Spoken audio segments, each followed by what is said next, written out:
Hello बेटा। कैसे हैं आप लोग? चलिए, इससे पहले हम लोग सोने की बात कर रहे थे। मीन्स कि जो आपकी स्लीप साइकिल थी उसके बारे में हम लोगों ने बात की। आपकी निद्रा के प्रकार की बात की, कि स्लीप डिसऑर्डर की भी बात की गई। आज हम लोग बात करेंगे, जैसा कि आप लोगों ने जो अपने क्वेश्चन भेजे हैं मुझे, उसमें दिया हुआ है आपका इंसुलिन की जो भूमिका है वो आपके ईटिंग डिसऑर्डर, आपकी जो हंगर है उसमें। तो यहाँ मीन्स कहने का अर्थ है कि role of insulin in hunger. तो आज मैं आपको इसके बारे में बताऊंगी, इंसुलिन की क्या भूमिका है हमारे भूख में। आपको पता है कि आपका पेट भरा होना या स्टमच या पेट में न भरा होना, ये सब आपके भूख के द्वारा प्रभावित होता है। अब्राहम 1989 की जो स्टडी है, अब्राहम 1989 की जो स्टडी है, उस स्टडी के अनुसार जब भी हमारा पेट खाली होता है तो हमें भूख की अनुभूति होती है। और जब हमारा पेट खाली होता है तो जो उसकी क्षमता है 1 पिंट की होती है। 1 पिंट PINT 1 पिंट की होती है। और जब वो हमारा पेट भरने लगता है या पूर्ण रूप से भर जाता है तो जी ये करीब आपके लगभग 2.5 पिंट तक फैल जाता है। 2.5 पिंट तक फैल जाता है। अपने में जो भोजन है उसको ग्रहण कर पाना, कहने का अर्थ है कि जब भी हम भोजन को ग्रहण करते हैं, अपने भोजन को ग्रहण कर पाते हैं, तो वो जो हमारा एरिया होता है 2.5 पिंट तक होता है। और जब तक ये 2.5 पिंट आपका कंप्लीट भरा हुआ रहेगा तो कहने का अर्थ है तब तक आपको भूख नहीं लगेगी। यानी भोजन के लिए आपके 2.5 पिंट जो है, आपके पूरे पेट का जो एरिया है वो पूरा भरा रहता है। वहीं आपका एरिया शो कर रहा है 2.5 पिंट ही जो है वहीं शो करता है कि आपको भूख अभी नहीं लगेगी। इसी पर कैनन वॉट्सबर्न ने भी अपने जो क्लासिकल जो एक्सपेरिमेंट किया था, उस क्लासिकल जो एक्सपेरिमेंट है उसमें उन्होंने दिखाया था कि जो आपके कहें तो स्टोमच का जो कंस्ट्रक्शन है या उसका संकुचन है, वो भूख के प्रत्यक्षण के में आपका सहसंबंध होता है। यानी आमाशय का जो आकुंचन है और जो हमारे भूख में प्रत्यक्ष सहसंबंध होता है। यहाँ पर हम आपको बता दें कि इस तथ्य को बाद में अधिक मान्यता नहीं मिल पाई। जो वासवर्न ने थ्योरी अपनी दी, उस थ्योरी से उनको बहुत अधिक मान्यता नहीं मिल पाई और इसके आगे भी रिसर्चेस होने लगी।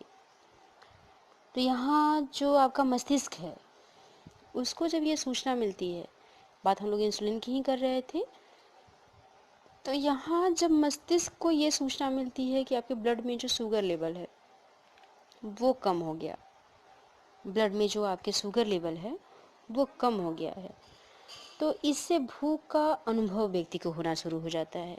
कहने का अर्थ है कि जब भी हमको भूख की अनुभूति होती है तो भूख की अनुभूति जब भी होगी तो हमारे ब्लड में शुगर लेवल कम हो जाएगा। शुगर लेवल कम होना ही ये शो कर देता है कि हमें भूख की अनुभूति हुई है और इससे भी भूख का अनुभव होता है।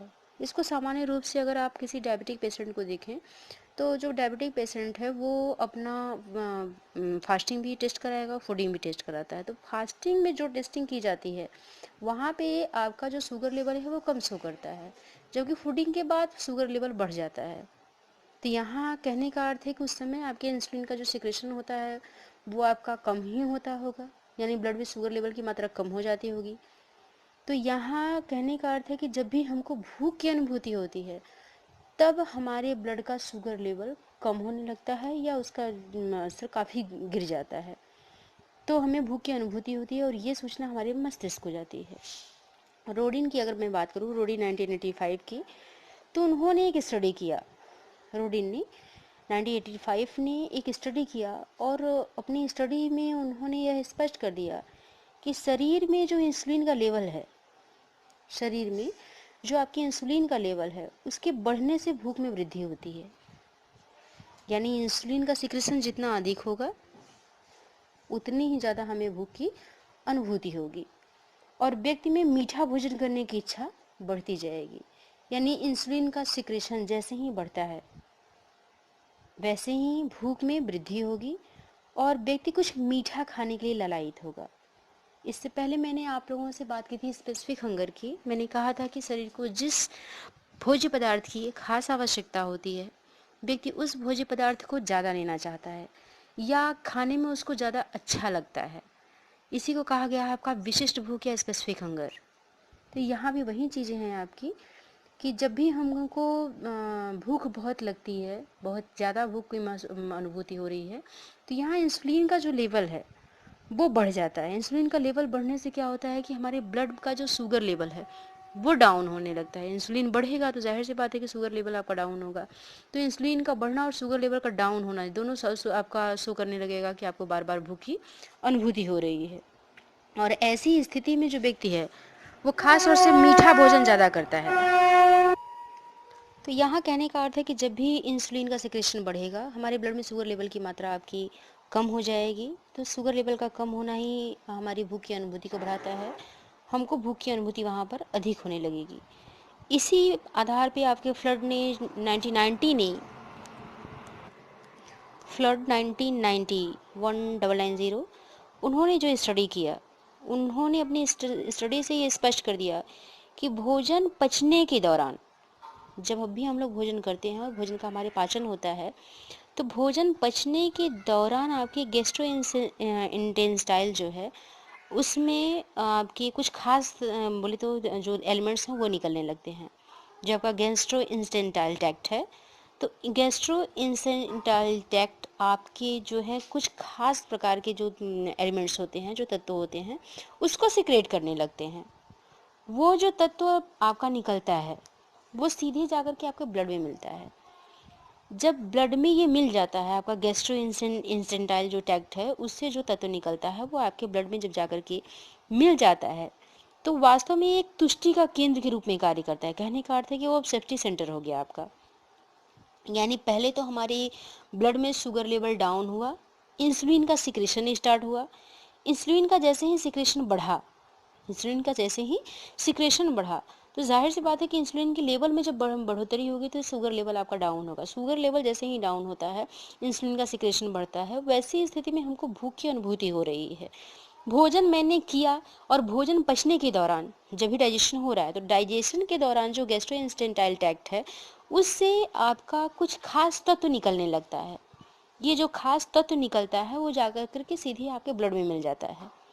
ब्लड में मिलते ही, चूंकि खास तत्व है जो ब्लड में मिला और एक कहें तो तुष्टि के केंद्र के रूप में कार्य करने लगता है, मीन्स कि एक तरह से आपका सेफ्टी सेंटर हो जाता है। उसके आधार पे वर्क करना शुरू कर देता है और यहीं पर आपका एक स्पेसिफिक हार्मोन्स जिसे कोलेसिस्टोकाइनिन कहा गया है, इसकी बात मैंने इससे पहले भी की थी। तो जो कोलेसिस्टोकाइनिन है वो वहाँ पर सिक्रेट होने लगता है, जो हमें आपकी सेटिस्फाइस का सिग्नल शो करने लगता है।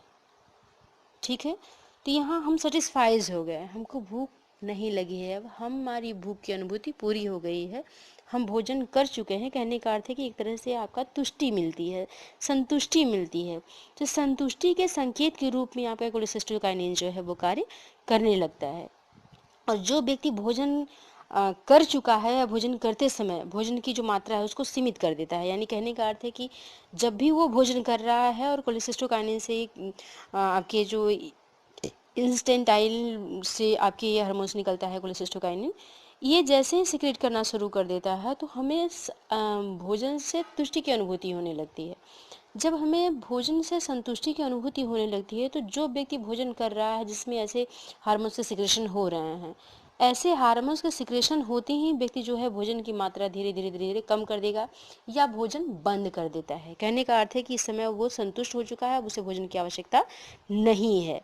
तो यहाँ व्यक्ति को तुष्टि की अनुभूति होने लगती है। ये सबसे प्रमुख है आपके इंसुलिन के सिक्रेशन के कारण, क्योंकि जैसे ही इंसुलिन का सिक्रेशन होगा हमें भूख की जो अनुभूति है उसका, अगर इंसुलिन का लेवल बढ़ा भूख की अनुभूति होगी, इंसुलिन का लेवल घटा तो हमें भूख की अनुभूति नहीं होगी। तो यहाँ इंसुलिन का लेवल आपका घटने लगता है क्योंकि शुगर लेवल आपका जो ब्लड में है, शुगर लेवल उसकी मात्रा बढ़ने लगती है। हाँ, यहाँ ये बता देना आपके लिए ज़रूरी है कि जो इंसुलिन है इसका सिक्रेशन कहाँ से होता है।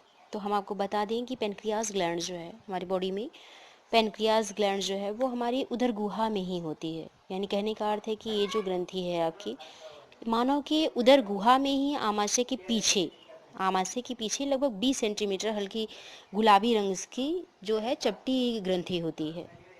आमाशय के पीछे 20 सेंटीमीटर लंबी और हल्की गुलाबी रंग की जो चपटी सी ग्रंथि है, इसे ही कहा गया है पैनक्रियाज ग्लैंड। इसमें आपकी जो पाचक एंजाइम होते हैं, इन्हीं का वास्तव में ये श्रावण करती है, यानी सिक्रेट करती है। इनमें पाचक एंजाइम का जो श्रावण करने वाली कोशिकाएं होती हैं, वो अपने अनेक खोखले जो पिंड हैं वो बनाती हैं और साथ ही ये एक दूसरे को परस्पर बांध के रखने का कार्य करती हैं। कहने का अर्थ है कि ये जो आपकी कोशिकाएं होती हैं, वास्तव में ये संयोजी ऊतक में अलग से अंतःस्रावी कोशिकाओं के छोटे छोटे अंडाकार ठोस समूह के आपके होते हैं। ये जो छोटे छोटे आपके अंडाकार कोशिकाओं के जो समूह होते हैं, इन्हें कहा गया है लैंगरहैंस की दीपिकाएं। It's means isolates of Langerhans. तो जो ये आपकी आइसोलेट्स ऑफ लैंगरहैंस हैं, जो लैंगरहैंस की द्वीपिकाएं हैं, इनसे ही वास्तव में इनकी खोज ही लैंगरहैंस के द्वारा की गई थी, इसलिए इनको आइसोलेट्स ऑफ लैंगरहैंस कहा गया है। इसमें जो वैज्ञानिक थे उनका नाम ही था लैंगरहैंस। 1869 में उन्होंने सबसे पहले लैंगरहैंस की जो दीपिकाएं थी, इनकी खोज उन्होंने की थी। इसी आइसोलेट्स में ही 3 प्रकार की जो कोशिकाएं होती हैं वो पाई जाती हैं।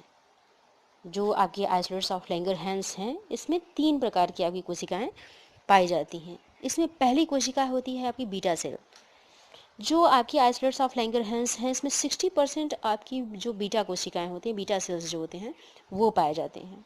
25% आपकी अल्फा सेल्स होते हैं और 10% डेल्टा सेल होते हैं। ठीक है, तो यहाँ बस ध्यान ये रखना है कि 60% beta cell, 25% alpha cell, 10% delta cell. Beta cells जो होती हैं आपकी, उन्हीं से इंसुलिन का सिक्रेशन होता है। ठीक है, जो आपकी बीटा सेल हैं उनसे इंसुलिन का सिक्रेशन होता है। अल्फा सेल जो होती है वो ग्लूकागॉन, और डेल्टा जो है वो कोशिकाओं से आपके सोमेटोस्टेटिन नामक एंजाइम का सिक्रेशन करते हैं। ये सभी आपके पाचक एंजाइम के अंतर्गत आते हैं। ठीक है, ये सभी आपके पाचक एंजाइम के अंतर्गत आते हैं। कौन कौन से? इंसुलिन, ग्लूकागॉन और सोमेटोस्टेटिन। सोमेटोस्टेटिन जो है वो भी आपका एक प्रकार का एंजाइम ही होता है, जो हमारे भोजन के पाचन में कहें तो एक तरह से सहायता करता है। यहाँ ब्लड में जो शुगर लेवल है आपका, वो लगभग सामान्य मात्रा अगर हम इसकी बात करें तो वो लगभग 100 mg, कहने का अर्थ है 0.1 ग्राम प्रति 100 ml ब्लड में होता है। यानी 100 ml आपका जो ब्लड है उसमें 0.1 ग्राम कौन मिलेगा आपको? ग्लूकोज 100 mg में। यहाँ इंसुलिन का जब सिक्रेशन होता है, कहने का अर्थ है कि इंसुलिन का सिक्रेशन आपके आइसोलेट्स ऑफ लैंगरहैंस से ही होगा। उसकी जो बीटा सेल है वही करती हैं। यानी कहने का अर्थ है कि जो आइसोलेट्स ऑफ लैंगरहैंस हैं, इसमें जो 60% जो बीटा सेल हैं वही आपके इंसुलिन का सिक्रेशन करती हैं। ठीक है, जब इंसुलिन का जो सिक्रेशन है वो जब कम होता है, यानी अल्पस्राव होता है, तो शरीर की जो कोशिकाएं हैं वो रक्त में संचारित जो ग्लूकोज है उसको नहीं ले पाती हैं, जिसके कारण ब्लड में आपके ग्लूकोज की मात्रा बढ़ जाती है, जिसे हाइपरग्लाइसीमिया या डायबिटीज़ की बात उसके हम लोग करते हैं। तो यहाँ पे जो आपकी लैंगरहैंस की जो दीपिकाएं होती हैं, उनसे आपकी उसकी जो बीटा सेल हैं वो इंसुलिन का सिक्रेशन करती हैं। इंसुलिन का जब सिक्रेशन आपका बढ़ता है, उसका लेवल बढ़ता है, तो जाहिर सी बात है, अभी मैंने कहा कि जो शरीर की ग्लूकोज कोशिकाएं हैं वो रक्त में जो संचारित ग्लूकोज होता है उसको ले नहीं पाती, चूँकि इंसुलिन कम हो जाता है। लेकिन जब इंसुलिन बढ़ता है तो वैसी कंडीशन में ब्लड से आपके जो संचारित ग्लूकोज हैं उसको अधिक मात्रा में कोशिकाएं ले पाती हैं। अधिक मात्रा में जो कोशिकाएं आपके ब्लड में से ग्लूकोज की मात्रा को, यानी कहने का अर्थ है कि शुगर को लेती हैं, इससे आपके ब्लड में का जो शुगर लेवल है वो कम होने लगता है। और जब हमारे ब्लड का शुगर लेवल कम होता है तब हमें भूख की अनुभूति होती है। ठीक है, यानी कहने का अर्थ है कि जब इंसुलिन का सिक्रेशन बढ़ जाता है तो ग्लूकोज की जो मात्रा है वो ब्लड में कम होने लगती है।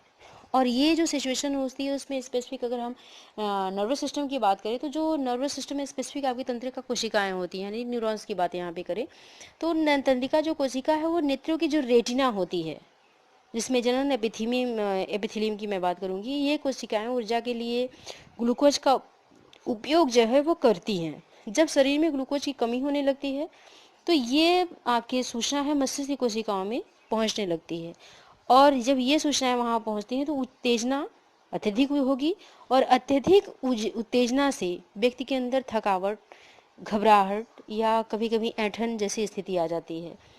और यही आपका इंसुलिन जो है वहाँ पर अगर नहीं मौजूद होता है तो इंसुलिन शॉक भी लगने की जो सिचुएशन है वो आ जाती हैं। ठीक है, तो यहाँ इंसुलिन का कहें तो बहुत अधिक जो सिक्रेशन है वो भी डेंजरस है, कम सिक्रेशन है वो भी डेंजरस है। और इस पर आपने ये भी जान लिया कि जो ये भी आपका इंसुलिन है ये आपकी आइसोलेट्स ऑफ लैंगरहैंस की बीटा सेल से ही सिक्रेट होती हैं, जो हमारे ब्लड में ग्लूकोज की जो लेवल है उसको कवर करती हैं।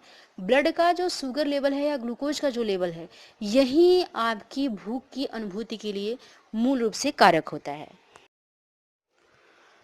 अगर हम शारीरिक मोटापा की बात करें जो हमारी भोजन की आदत से संबंधित होता है, यानी कहने का अर्थ है कि जो हमारी भोजन की आदत होती है उसका सीधा संबंध हमारे मोटापे से होता है। अगर इसकी व्याख्या करना हम शुरू करें तो ये में हम पाते हैं कि यहाँ आपकी जो फैट सेल थ्योरी है, फैट सेल थ्योरी और साथ ही सेट पॉइंट थ्योरी, इसी के लिए दोनों को विकसित किया गया। यानी हमारी जो भोजन की आदत है और शारीरिक मोटापा है, इन दोनों के लिए स्पेसिफिक आपके सेट पॉइंट थ्योरी है और फैट सेल थ्योरी है, इन दोनों को विकसित किया गया। वसा जो आपकी कोशिका सिद्धांत है, जो फैट सेल थ्योरी है, ये आपकी स्टडी के अंतर्गत ये शो करता है कि जो मोटापा है वो शरीर में जो हमारी फैट सेल हैं, जो हमारे शरीर में उपस्थित फैट सेल हैं उसकी संख्या पर निर्भर करता है। ठीक है, यहाँ कहने का अर्थ है कि जो भी हमारी फैटी जो लिपिड्स वगैरह अगर हम बहुत अधिक लेने लगते हैं तो उससे हमारी बॉडी का जो फैट है वो बढ़ने लगता है। फैट सेल थ्योरी का कहना है, यानी फैट सेल थ्योरी में जो आपके फैक्ट्स दिए गए हैं वहाँ पर ये कहा गया है कि जो आपकी सेल्स होते हैं, जो आपकी फैट सेल्स होते हैं, उनकी संख्या कितनी मात्रा में है। यानी फैट सेल्स अगर आपके अधिक हैं और वो सारे सेल्स अगर फैट्स को आपके ऑब्जर्व कर रखे हैं तो वैसी कंडीशन में व्यक्ति में मोटापा की स्थिति बढ़ने लगती है। यानी एक सामान्य जो व्यक्ति होता है उसमें जो फैट्स की जो सेल्स होते हैं, वसा की जो कोशिकाएं होती हैं, उसकी संख्या लगभग 25 टू 35 बिलियन तक होती है। 25 टू 35 बिलियन तक होती है।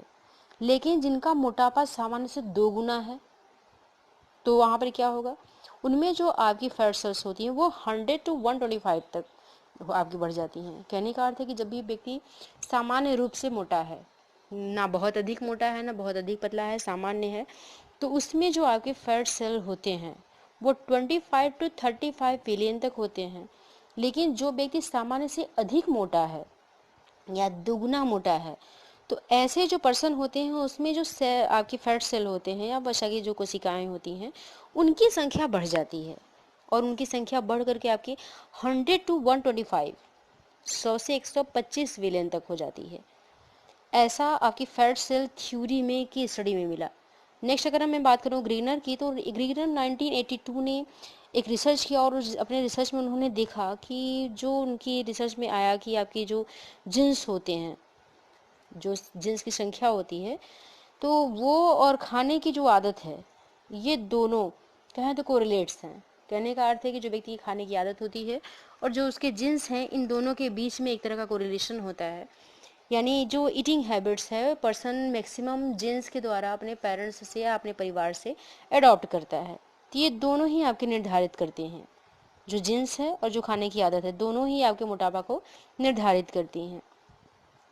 यहाँ पे जब व्यक्ति बहुत मोटा हो जा रहा है या मोटापा कम हो जा रहा है तो जो आपकी फैट की सेल्स हैं या जो वसा की कोशिकाएं हैं वो संख्या में कम नहीं है, बल्कि उसमें तरल वसा खत्म हो जाती है। कहने का अर्थ है कि सामान्य व्यक्ति में अभी मैंने कहा कि 25 टू 35 बिलियंस आपकी फैट्स जो सेल हैं वो बनी होती हैं। लेकिन ऐसा पर्सन जो जेनेटिक कुछ इफेक्ट है उसमें, और जेनेटिक के अतिरिक्त अगर उसमें ऐसी कंडीशन है जहाँ पे उसके फैट सेल बढ़े हुए हैं, यानी कहने का अर्थ है कि पर्सन में कुछ जो आते हैं वो जीन्स से उसको ट्रांसफ़र हुई हैं, तो पर्सन में अगर आपके 100 टू 125 तक अगर फैट सेल आ गए हैं और तो वो फैट सेल पर्सन में रहेंगे, लेकिन वो पर्सन अगर दुबला पतला हो गया तो इसका मतलब ये नहीं कि उस पर्सन में जो फैट्स के सेल थे वो आपके कम हो गए हैं। फैट्स के सेल उतने ही होंगे, हाँ उसमें जो आपका वसा था, जो लिपिड्स था, वो तरल मात्रा में हो गया है। यानी कहने का अर्थ है कि उसकी जो वसा थी, सेल्स के अंदर की जो वसा थी, जो फैट्स थे, वो समाप्त हो चुके हैं, लेकिन सेल की आपकी मात्राएं कम नहीं है। यानी कहने का अर्थ है कि आपके सेल उतने ही होंगे, लेकिन सेल के अंदर जो आपके फैट्स हैं वो नहीं है, या उनकी मात्रा घट गई है। इस कारण से व्यक्ति दुबला हो रहा है। ठीक है। या जब आपके जो फैट सेल होते हैं, जब उसमें फैट्स की मात्रा कम हो जाती है या फैट नहीं मिलते हैं, तो जो आपके सेल होते हैं, जो कोशिकाएं होती हैं, वास्तव में सिकुड़ जाती हैं। कोशिकाएं जब सिकुड़ जाती हैं तो वहाँ सेल कहने का अर्थ है कि जब कोशिकाएं सिकुड़ जाएंगी तो जाहिर सी बात है कि वहाँ फैट की मात्रा कम हो जाएगी या फैट नहीं होगा। इस स्थिति में जो व्यक्ति है वो दुबला हो जाएगा। ठीक है। अगर हम बात करें सेट पॉइंट थ्योरी की, इससे पहले हम लोग बात कर रहे थे फैट सेल थ्योरी की, अब हम आगे अगर बात करें सेट पॉइंट थ्योरी जो है आपकी, तो उसके अनुसार आपकी सेट पॉइंट जो थ्योरी है उसके अनुसार मनुष्य में जो शरीर का एक निश्चित वजन है वो बनाए रखने के लिए आपकी जेनेटिक जो टेंडेंसी होती है वो कहें तो वही निर्धारित करती है, आपकी आनुवंशिक प्रवृत्ति ही आपकी निर्धारित करती है आपके वजन को सामान्य बनाए रखने के लिए। ठीक है। तो यहाँ जो सेट पॉइंट थ्योरी है उसके अनुसार मनुष्य में जो शरीर का एक निश्चित वजन है वो बनाए रखने के लिए आनुवंशिक जो प्रवृत्तियाँ होती हैं, जो जेनेटिक टेंडेंसी होती है, वो होती है। सेट बिंदु वास्तव में आपकी वह बिंदु है जिससे आपका जो व्यक्ति का जो शरीर है उस समय बनाकर रखता है जब वह न तो वजन बढ़ाने या घटाने की कोशिश करता है, यानी जिस पर वो बिल्कुल सेट हो चुका है, अब इससे न उसको बढ़ना है आगे न उसे कम होना है। ठीक है। तो यहाँ कहने का अर्थ है कि अगर शरीर का आकार या भार उस सामान्य सेट बिंदु से कम हो जाता है तो भूख बढ़ जाती है और जो आपकी मेटाबॉलिज्म रेट है वो घट जाता है। यानी कहने का अर्थ है कि जो आपका सेट पॉइंट थ्योरी है उसके अनुसार जो मनुष्य है उसके शरीर का एक निश्चित वजन जो है वो बनाए रखने के लिए एक जेनेटिक टेंडेंसी व्यक्ति में होती है। यानी वो एक तरह से टेंडेंसी बना लेता है कि मेरा मेन वेट इतना ही होना चाहिए, और ये जो व्यक्ति की टेंडेंसी होती है वो जेनेटिक होती है। सेट बिंदु आपका ये निर्धारित कर देता है कि व्यक्ति जो है उसका शरीर कितने समय तक कहें तो मीन्स कि उस समय उतना ही बना करके रखेगा। यानी कहने का अर्थ है कि वो जो व्यक्ति है सेट बिंदु के द्वारा ही निर्धारित करता है कि उसका वजन जो है वो बढ़े ना और घटे ना, एक स्पेसिफिक टाइम जो है, यानी एक कहें तो कहने का अर्थ है कि जो वजन है उसका एक सेट पर ही टिका रहे, न बहुत अधिक बढ़े न बहुत अधिक घटे। यानी यहाँ पर वो अपने मोटापा को कंट्रोल करने की कोशिश करता है। वो ये चाहता है कि उसका जो वजन है वो सामान्य बना रहे जैसा वो चाहता है, और जैसा वो एक तरह का सेट बना करके रखा है। एक तरह की यहाँ पर बात मैं करूँगी तो मेंटल सेट की बात करूँगी कि व्यक्ति जो है मेंटली एकदम प्रिपेयर रहता है कि मेरा वेट इतना ही होना चाहिए, इससे ज़्यादा होगा तो प्रॉब्लम होगी, इससे कम होगा तो प्रॉब्लम होगी। तो ये एक तरह का आपका सेट बना लेता है। इस सेट से वो ना आगे बढ़ना चाहता है और ना ही इस सेट से वो नीचे जाना चाहता है। ये दोनों जो सिचुएशन होती है मोटापा आपके बढ़ने और घटने से, तो यहाँ कहने का अर्थ है कि मोटापा न बढ़े और ना ही वो उससे जो उसका सामान्य भार है वो न कम हो। तो इन दोनों सिचुएशन से वो अपने को आपको बनाए रखने के लिए एक तरह के सेट बिंदु जो है उसको बना करके रखता है। तो यहाँ जो शरीर का भार है सामान्य सेट बिंदु से अगर कम हो जाता है, सपोज दैट कि जो पर्सन है अपने सेट को बनाए रखना चाह रहा है, लेकिन अगर उसका भार जो है, इसका जो वजन है, अगर वो सामान्य सेट से कम हो जाता है तब वो उसके अंदर एक तरह की भूख जो है वो बढ़ जाती है, यानी अब वो ज़्यादा भोजन करेगा। तो यहाँ भोजन की जो उसकी मात्रा होती है वो बढ़ जाती है या उसकी फ्रिक्वेंसी बढ़ जाती है। तो यहाँ पर वो भोजन अधिकतम करना चाहता है। साथ ही जो उसकी मेटाबॉलिक रेट है, जो चयापचयी दर है, वो घट जाता है। ठीक है। तो यहाँ पे वजन आपका सामान्य सेट से का जो उसका बिंदु है उससे अगर उसका वजन कम हो रहा है तो भूख बढ़ी है। जाहिर सी बात है कि जहाँ व्यक्ति की भूख बढ़ेगी तो व्यक्ति की भूख बढ़ने से हैबिट में वो ज़्यादा से ज़्यादा भोजन करना चाहेगा या एक उसकी फ्रीक्वेंसी बढ़ेगी।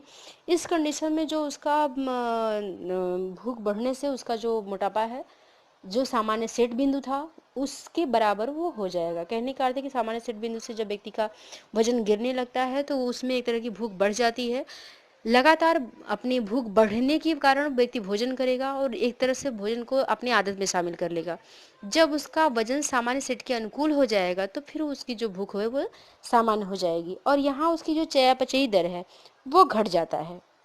दूसरी तरफ अगर हम बात करें तो शरीर का भार अगर बढ़ जाता है तो जो भूख है वो कम हो जाती है। ठीक है, यहाँ कहने का अर्थ है कि जब सामान्य सेट से वजन जो है व्यक्ति का बढ़ जाता है, सामान्य जो सेट उसने बना करके रखा है, अगर व्यक्ति का वजन वहाँ पे बढ़ जा रहा है तो वहाँ पे भूख बढ़ने, जो वजन है उसके बढ़ने से भूख जो है वो कम हो जाती है। और जब भूख कम हो जाती है तो यहाँ मेटाबॉलिक जो रेट है उसकी सामान्य स्तर पे आ जाता है, यानी बढ़ करके वो सामान्य स्तर पे आ जाता है। यानी कहने का अर्थ है कि जब भी शारीरिक भार बढ़ेगा तो भूख में कमी आएगी, जब शारीरिक भार कम होगा तो भूख में वृद्धि होगी। इन दोनों का जो रिलेशन एक तरह से हम कहें तो ऋणात्मक कह सकते हैं, कोरिलेशन है कि जब भी आपका अपने सेट से अगर भूख आपकी बढ़ रही है, वजन बढ़ रहा है, तो वजन बढ़ रहा है, सामान्य सेट जो आपने तैयार करके रखा है उससे अगर आपका वजन बढ़ रहा है तो आपकी भूख घट जाएगी। लेकिन अगर व्यक्ति सामान्य सेट से अधिक भार वाला हो गया है, जो उसने पॉइंट रखा है, जो सामान्य सेट बिंदु बना करके रखा है, उससे अगर उसका वजन बढ़ गया है तो वहाँ पर उसकी भूख जो है वो कम हो जाती है और जो उसका मेटाबॉलिक रेट है, जो उसका चयापचयी दर है, वो सामान्य स्तर पर बढ़कर आ जाता है। ठीक है, ये आपका शो करता है सेट पॉइंट थ्योरी। ठीक है, तो ये मोटापा से, शारीरिक मोटापा जो है उससे संबंधित आपकी दो थ्योरी दी गई है, जिसमें कि आपकी फैट सेल थ्योरी और सेट पॉइंट थ्योरी, यही दो थ्योरी जो है आपकी विकसित की गई थी। अगर हम आगे सिंड्रोम्स की बात करें तो स्पेसिफिक अगर हम अभी से पहले मैंने बात इसकी की थी, जिसमें कि आपका हाइपोसोमिया और बुलिमिया की बात की गई थी, जिसमें क्लीन लेविन लक्षण भी कहा गया है, जिसको ऐसा पर्सन जिसमें कि आपकी हाइपोसोमिया और बुलिमिया दोनों के जो सिम्टम्स हैं, यहाँ पर मैं ईटिंग डिसऑर्डर की बात कर रही हूँ, तो इन दोनों सिम्टम्स को बोले तो क्लीन लेविन संलक्षण भी कहा जाता है। ऐसे जो आपके संलक्षण है वास्तव में किशोरों में देखने को मिलता है, जो एडोलसेंस पर्सन होते हैं या जो प्यूबर्टी पीरियड से रिलेटेड आपके पर्सन होते हैं, उनमें ऐसे सिम्टम्स दिखाई देने लगते हैं। ठीक है, तो यहाँ आपके जो हाइपरसोमनिया है और बुलिमिया जो है, ईटिंग डिसऑर्डर है, इन दोनों के जो सिम्टम्स हैं इनको संयुक्त रूप से क्लीन लेविन सिंड्रोम कहा जाता है।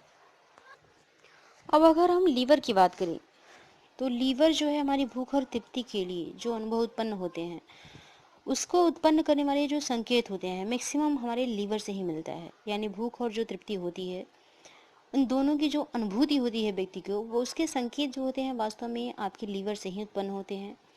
जब हमारे शरीर का जो एनर्जी है, जो हमारे ग्लूकोज लेवल है, वो खर्च होने लगता है, यानी जब भी हमारे बॉडी का जो ग्लूकोज है वो खर्च होने लगता है, यानी कहने का अर्थ है कि जब भी हमारे ब्लड में आपके शुगर लेवल कम होने लगते हैं तो जो आपका लीवर है यही आपका संकेत जो देता है कि अब यहाँ का जो शुगर है वो ख़त्म हो रहा है। साथ ही बहुत अधिक संपर्क में आपके ड्यूटेरियम भी रहता है। ड्यूटेरियम जानते ही हैं, तो आपकी बॉडी में जो ये आपका ड्यूटेरियम है ये यकृत के ही मीन्स लीवर के ही सबसे अधिक संपर्क में रहता है। और जो हमारा ग्रहण किया हुआ भोजन है, जो हमारा ग्रहण किया हुआ भोजन है उसका अधिकांश भाग जो है, जो भी हम भोजन ग्रहण करते हैं उसका भोजन का अधिकांश भाग ड्यूटेरियम ही आपका ऑब्जर्व करता है। यहाँ मैं आपको बता दूं कि यहाँ जो आपके ड्यूटेरियम है उसमें छोटे छोटे विलीज होते हैं, सूक्ष्मांकुर होते हैं, जो भोजन के जो ऐसे पदार्थ होते हैं जो काफ़ी पौष्टिक होते हैं, तो वो उन पदार्थों को वो अवशोषित करता है। इसलिए भोजन की जो अवशोषण की सूचना है हमेशा आपके लीवर को रहती है। चूँकि आपका ड्यूटेरियम है उसका जो संबंध है लीवर के साथ काफ़ी अच्छा है, काफ़ी अधिक संपर्क में रहता है। और जो हमारे पचे हुए भोजन है उसका जो अवशोषण है वो अवशोषण आपके ड्यूटेरियम द्वारा ही हो रहा है। और ड्यूटेरियम के संपर्क में हमेशा लीवर है, तो लीवर को ये पता होता है कि हमारी जो भोजन की मात्रा है कितनी मात्रा में अवशोषित किया गया है इससे पौष्टिक पदार्थों को और कितना बचा हुआ है। ठीक है, तो यहाँ जो आपका लीवर है आपके जो आपके ग्लूकोज हो के संग्राहक होते हैं, जो ग्लूकोज से संबंधित आपके संग्राहक होते हैं, साथ ही जो लीवर के जो वेगस आपकी तंत्रिकाएं हैं वो मस्तिष्क से जुड़ी रहती हैं। यानी कहने का अर्थ है कि लीवर में आपके ग्लूकोज के संग्राहक होंगे और लीवर से ही आपकी वेगस जो तंत्रिकाएं हैं, जो वेगस नर्व्स हैं, वो मस्तिष्क से जुड़ी रहती हैं। तो यहाँ जो स्टडी है ये शो करती है कि आपके जो लीवर हैं यही आपके ब्रेन को ऐसे जो संकेत हैं जिन्हें प्रसारित करता है, और उसी के आधार पे हमारा जो ब्रेन है वो हमको संकेत देता है कि अब हमको भोजन प्रारंभ करना चाहिए या हमको भोजन को अब समाप्त कर देना चाहिए। यानी जो भी हमको इंस्ट्रक्शन मिलते हैं वो सारे इंस्ट्रक्शन हमको ब्रेन से ही मिलते हैं, और ये सारे इंस्ट्रक्शन आपके लीवर को जाते हैं अब हमको भोजन नहीं करना है। यानी लीवर से ही ये हमको पता चल पाता है कि हमारे जो शरीर है, जो हमारा ग्लूकोज है, उसका लेवल कहाँ तक पहुँचा। कहने का अर्थ यहाँ पर ये है। तो ग्लूकोज जो है आपके, चूँकि यकृत में ही आपके ग्लूकोज के संग्राहक मिलेंगे, तो यहाँ आपके जो लीवर है, यकृत है, उसी में आपके जो ग्लूकोज के संग्राहक हैं, और साथ ही वेगस नर्व्स जो है वो भी आपकी इंफॉर्मेशंस दे रही है।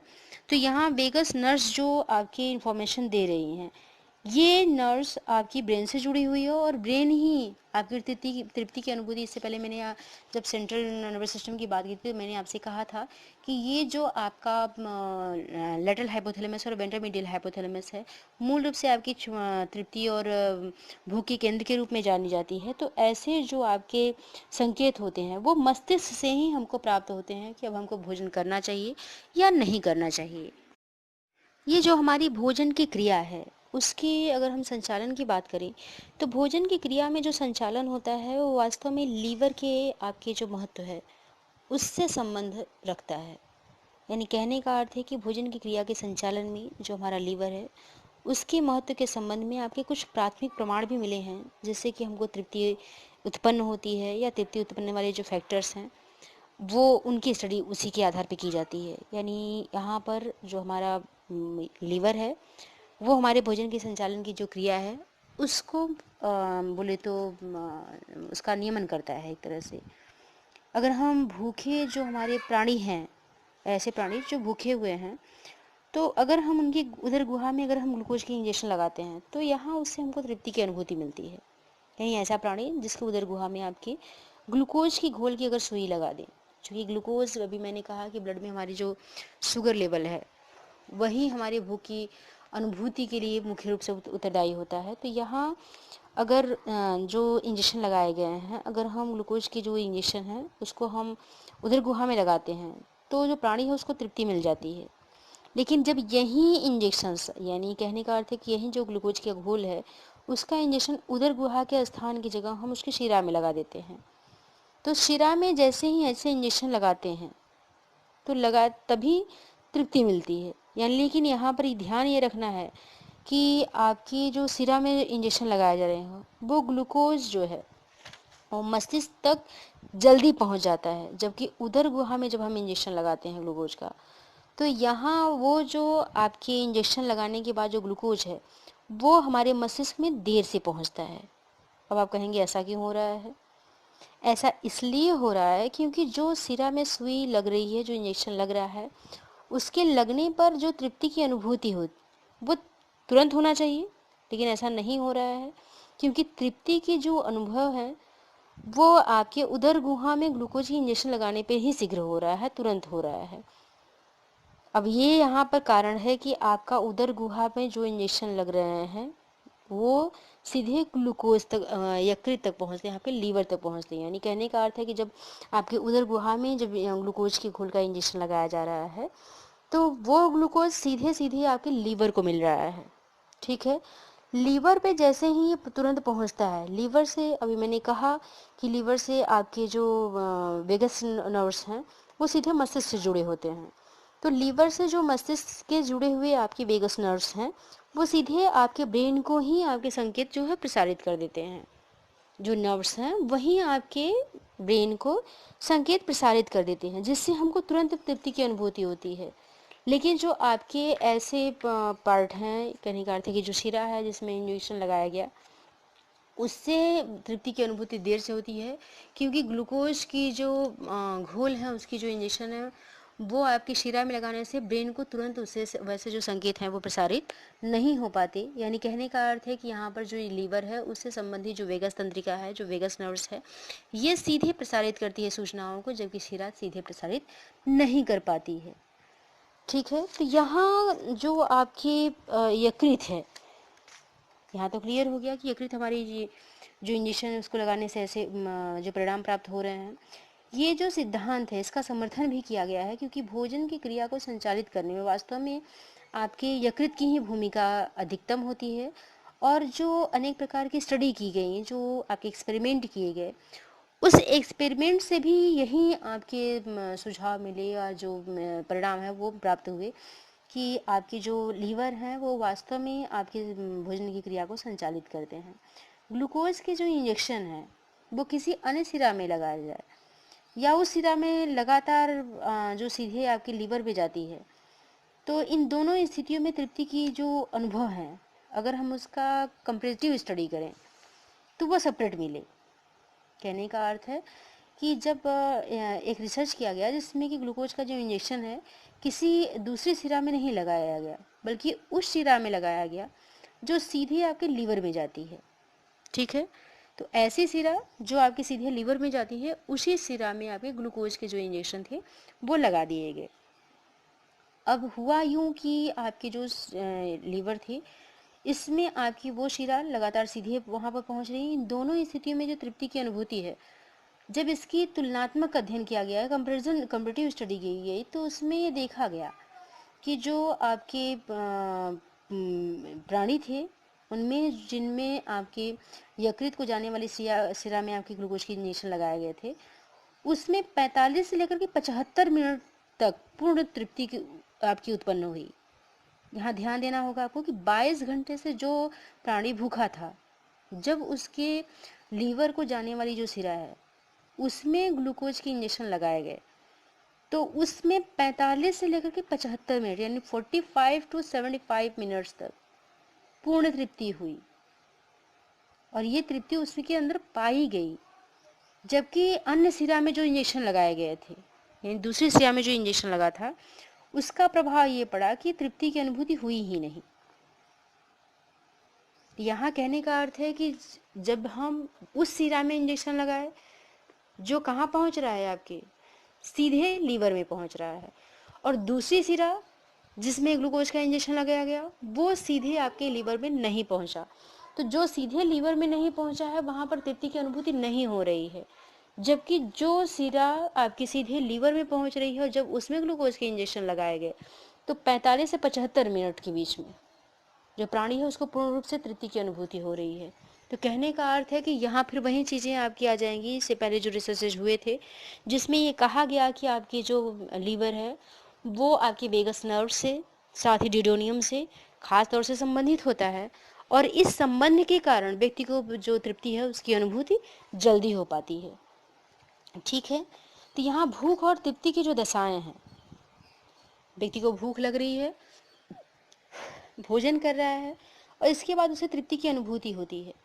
इन दशाओं में जो लीवर है इसमें ही कुछ परिवर्तन ऐसे होते हैं जिनकी सूचना आपके ब्रेन को पहुंच जाती है। यानी भूख की जब अनुभूति होती है तब लीवर में कुछ परिवर्तन होता है, या तृप्ति की जब अनुभूति होती है तब आपके लीवर में कुछ परिवर्तन, इस प्रकार का परिवर्तन होता है जो सूचना सीधे आपके मस्तिष्क को जाती है, और मस्तिष्क को इन्हीं सूचनाओं के आधार पर जो प्राणी है उसको भूख और तृप्ति का अनुभव होता है। यानी जब भी ये सूचनाएं आपके मस्तिष्क को जाती हैं तो इन सूचनाओं के कारण, ये जो सूचनाएं जा रही हैं, सूचनाओं के कारण व्यक्ति को भूख की या तृप्ति की अनुभूति होती है। यानी भूख और तृप्ति के लिए मूल रूप से परिवर्तन किसमें हो रहा है, आपके ब्लड में हो रहा है और साथ ही आपके लीवर में हो रहा है। तो भूख की दशा में जो आपकी यकृत है या लीवर है, इसमें जो खाद्य पदार्थ होते हैं इनका चयापचय जो है वास्तव में ऐसे संकेत उत्पन्न कर देता है। इसमें जो मेटाबॉलिक रेट है आपके, तो इसमें आपके कुछ ऐसे कहें तो परिवर्तन हो जाते हैं, ऐसे संकेत मिलने लगते हैं जिससे कि आपका जो प्राणी है वो भोजन करना शुरू कर देता है। यही आपके जो मौखिक और जो आपके गैस्ट्रिक जो इंस्ट्रक्शन होते हैं, जो संकेत होते हैं, यकृत को मिलने लगते हैं, लीवर को मिलने लगते हैं। ये सूचनाएं ही लीवर में आपके पूर्व जो अवशोषण तृप्ति है उत्पन्न कर देती हैं। जो ये सूचना मिलती है भूख की या आपकी तृप्ति की, तो यही आपकी पूर्व अवशोषण तृप्ति उत्पन्न कर देती हैं, ठीक है, जिसकी सूचना फिर वापस किसको मिल रही है, लीवर से ब्रेन को, ठीक है। यानी जब हमको भूख की अनुभूति हो रही है, तो भूख की जब हमको अनुभूति होती है तो ब्लड में शुगर लेवल कम हुआ, ग्लूकोज की मात्रा कम हुई, ये सूचना आपके वेगस नर्व से, चूंकि वेगस नर्व आपके लीवर से जुड़ा हुआ है, तो वेगस नर्व जो है वो लीवर से ये सूचनाओं को प्रसारित किसको कर रहा है, ब्रेन को कर रहा है। ब्रेन में जब ऐसी सूचनाएं जाती हैं तो हमको भूख की अनुभूति होने लगती है, हमको भूख लग गई, ठीक है। अब हम भोजन करना शुरू कर दिए। भोजन करना जब हम शुरू कर देते हैं तो जो पूर्व अवशोषण तृप्ति है उसकी अनुभूति हमें मिलने लगती है। यानी कहने का अर्थ है कि ग्लूकोज जो है वो हमारे शुगर ब्लड में और हमारे लीवर में उसकी जब मात्रा बढ़ने लगती है तो यहाँ पर हमें तृप्ति की अनुभूति हो जानी चाहिए, लेकिन ये परिवर्तन होता है आपके लीवर में। यानी जब मैंने भोजन किया तो लीवर में परिवर्तन हुआ, लीवर में ये जो परिवर्तन होता है, इस परिवर्तन का संकेत फिर हमारे ब्रेन को जाता है। जब हमारे इन परिवर्तन का जो संकेत है वो फिर वापस हमारे ब्रेन में जाता है, तो ब्रेन वापस से वहां से ये सूचना प्रसारित करता है कि अब हमें तृप्ति की अनुभूति हो गई है। और इस तृप्ति की अनुभूति के कारण ही अब क्या हो रहा है कि हम भोजन करना कम कर दे रहे हैं या भोजन करना बंद कर दे रहे हैं। लेकिन ये जो तृप्ति आपकी होती है भोजन समाप्त करना, ये तृप्ति अस्थायी होती है। यानी कहने का अर्थ है कि जब भी हम भोज्य पदार्थों को लेते हैं तो ये जो हमारा ड्यूडेनियम है उसके द्वारा जब ये अवशोषित की जा रही हैं, आंतों के द्वारा अवशोषित जो की जा रही हैं, और हमारे जो लीवर है उसमें जो हमारे सिक्योर किए गए आपकी एनर्जी होती हैं वो अगर पूरा सामान्य हो जाती हैं तो अगले भोजन तक हमारी तृप्ति की अनुभूति होती ही रहती है। यानी कहने का अर्थ है कि अगर जो दोबारा हम भोजन करने वाले हैं वहां तक हम तृप्त हो जाते हैं। लेकिन कुछ समय बीतने के बाद हमारे ब्लड में फिर वही कंडीशन आती है कि भोजन की कमी होने लगती है। कहने का अर्थ है कि जो लीवर में आपके सुरक्षित ऊर्जा भंडार होता है, जो ग्लूकोज होता है, वो कम होने लगता है या उसके खर्च होने की नौबत आती है। तो इस सिचुएशन से बचने के लिए वापस फिर क्या होता है, यकृत में वापस परिवर्तन होने लगते हैं, यानी लीवर में हमारे फिर परिवर्तन होता है। ये परिवर्तन फिर हमारे मस्तिष्क में स्पेसिफिक एरिया, यानी वही बात होगी आपके लेटरल हाइपोथैलेमस और वेंट्रामिडियल हाइपोथैलेमस की, जिसमें ये सूचनाएं जाती हैं। ये सूचनाएं जब आपके लेटरल हाइपोथैलेमस या वेंट्रामिडियल हाइपोथैलेमस में जाती हैं तो फिर ये सूचना वहां से प्रसारित होती है कि हाँ, अब हमें भूख की अनुभूति हो रही है। तो यहाँ हम बात कर रहे थे इंसुलिन की। तो इंसुलिन और ग्लूकोज इन दोनों की महत्वपूर्ण भूमिका है हमारी भूख में, ठीक है।